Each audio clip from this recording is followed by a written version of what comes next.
Hi and welcome to my place, to all of you guys out there who are new to gardening. Today I want to show you how to take a Jiffy pot. These are the Jiffy pots. They're as cheap as chips. You get heaps in a box and they basically come out looking like, when you buy them, they look like these little disky things here.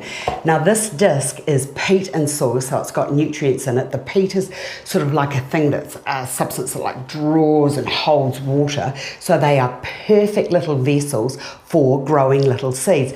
So today it's all about how to gather tomato seeds from a tomato that you may love, that you want to grow for another couple of, for seasons to come. So I'll put that link up so that you can see how easy it is. Now basically all you do with these little discs is get some water, drop that into the water, and it doesn't take very long at all for it to puff up and look like this. Isn't that clever? I'll show you that again. I just really love that. Look.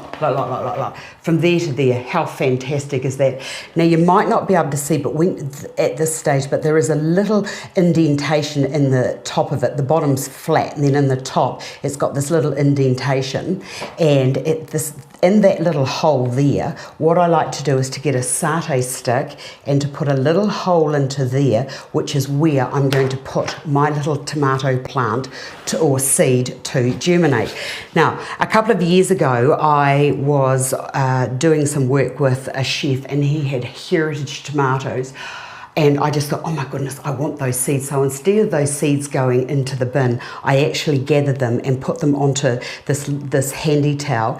And all those little marks there are the actual little seeds. Now you can hardly see them. They're like little fine specks of nothing. So it's just a matter of pulling. You might not even be able to see this. Here's this one here. Look, it's the finest little thing. It's almost paper thin. All I'm going to do with that now is to get that and to drop that into there, and then with the tip of my satay stick or chopstick, just push that down onto there. Now, that is the perfect environment for that little tomato to germinate and then to start growing. And then once it gets to, now those tomatoes aren't up, but when they are up, I'll come back and I'll show you what they look like.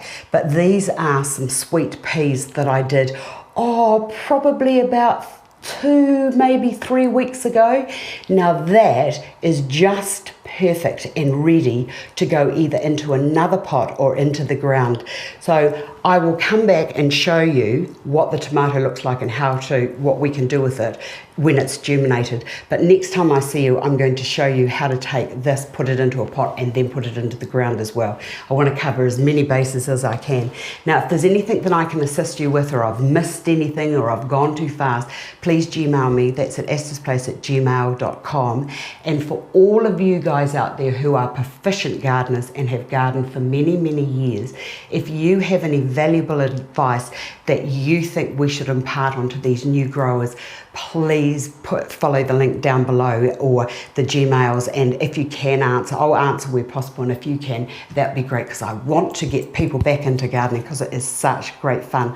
I hope I have been of assistance, and I look forward to seeing you all another day.